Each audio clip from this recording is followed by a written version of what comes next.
Lep dober večer. Na tej seji sveta je bilo prisotnih 93%, svet sam pa šteje 318 članov. Ob 93% prisotnosti smo seveda razpravljali o aktualno-političnih problemih, predvsem o vprašanju, ki ga je zastavil naš predsednik, gospod Janez Janša, ali še uživa podporo stranke ob dejstvu in ob znanih stvareh, ki jih je sprožila protikorupcijska komisija. Po razpravi, v kateri je sodelovala veliko število članov, nihče pa ni ugotovil, da je v tem poročilu karkoli takega tehtnega, da bi moral predsednik stranke odstopiti. Nasprotno, vsi so ugotavljali oziroma trdili svoje mnenje, da gre za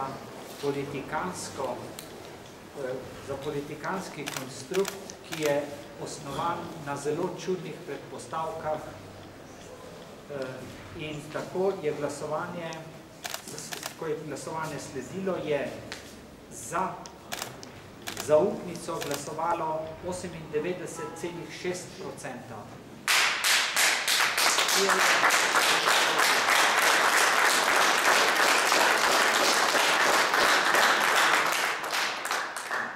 Na to smo razpravljali še o možnostih, ki sledijo v primeru, če bi sedanja koalicija na kakršenkoli način začela resno šepati ali celo razpasti.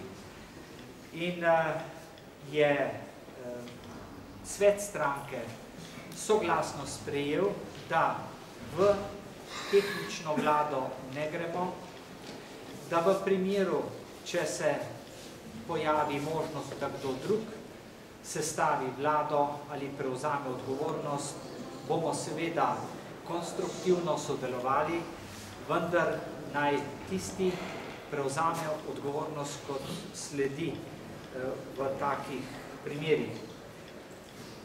Govorili smo tudi o vprašanju zakona o preprečevanju korupcije, ki ne predvideva zagovor obdolžene stranke, da se zadolži poslansko skupino Slovenske demokratske stranke, da zbere dovoljno število podpisov in na ustavno sodišče vloži presojo tega zakona.